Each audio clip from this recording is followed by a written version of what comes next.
રાજકોટમાં લવ જેહાદનો કિસ્સો સામે આવ્યો છે। 15 વર્ષની સગીરાને વિધર્મીએ પ્રેમ જાળમાં ફસાવી અને તેનું અપહરણ કર્યું છે। સગીરાનું 2 મહિના પહેલા પણ અપહરણ કર્યું હતું। ઇલિયાસ નામના વિધર્મી યુવકે સગીરાનું માણાવદરથી અપહરણ કર્યું છે। સગીરાના પરિવારે માણાવદર પોલીસ સ્ટેશનમાં ફરિયાદ નોંધાવી છે। સગીરાના માતાએ કહ્યું કે વિધર્મી યુવક 2 સંતાનનો પિતા છે। પહેલી પત્ની પણ હિન્દુ જ છે।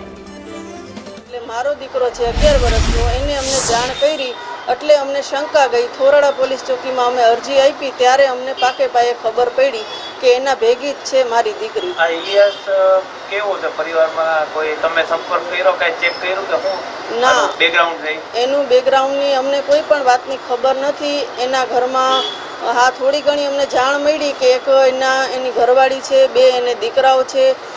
આ રીતની અમને આટલી ખબર પડી હતી।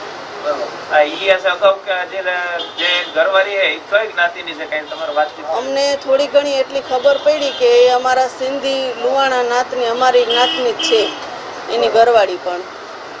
એટલે હવે તમે આમાં શું જોવો છો? આ લવ જાતનો કિસ્સો છે શું છે? લવ જાતનો કિસ્સો આ અમારી દીકરી 15 વર્ષની છે। લવ જાતનો કિસ્સો ન કહેવાય।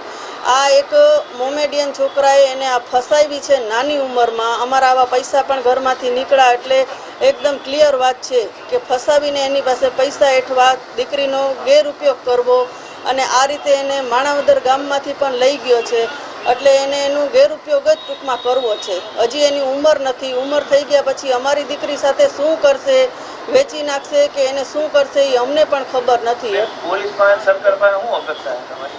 મારી એવી અરજ છે કે મને મારી દીકરી સહી સલામત આપો અને આ ઇલિયાસ નામના વ્યક્તિને જે એના ઉપર ગુનો લાગુ પડતો હોય એને ભગાડીને લઈ ગયો છે અને 4 દિવસથી એની સાથે છે, શું ખોટું કામ કર્યું છે, જે થતું હોય એની કાર્યવાહી, મેડિકલ રિપોર્ટ આ તે જે થતું હોય એ કરે પોલીસ એનું કામ અને આને જે સજા દેવાની હોય તે સજા એને મળવી જોઈએ, જેથી કરીને કોઈ પણ બીજી દીકરી સાથે આવું કામ તે ના કરે।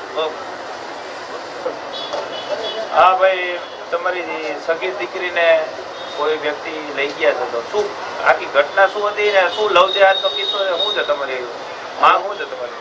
અમારી માંગ તો એમ અમારી છોકરી ઘરે આવી જાય સહી સલામત એવી અમારી માંગ છે અને આને આ વ્યક્તિને સજા પડવી જોઈએ।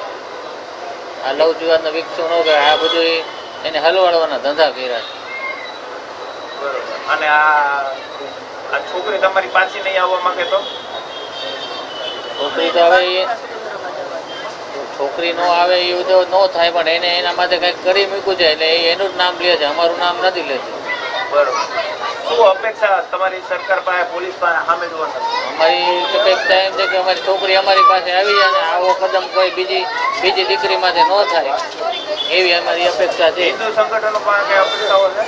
હિન્દુ સંગઠન પાસે આપણે અપેક્ષા છે અમારા બધાય અમારો સાથ આપે, બધાય સાથ સહકાર આપે ને અમારી છોકરી આવી જાય ઘરે।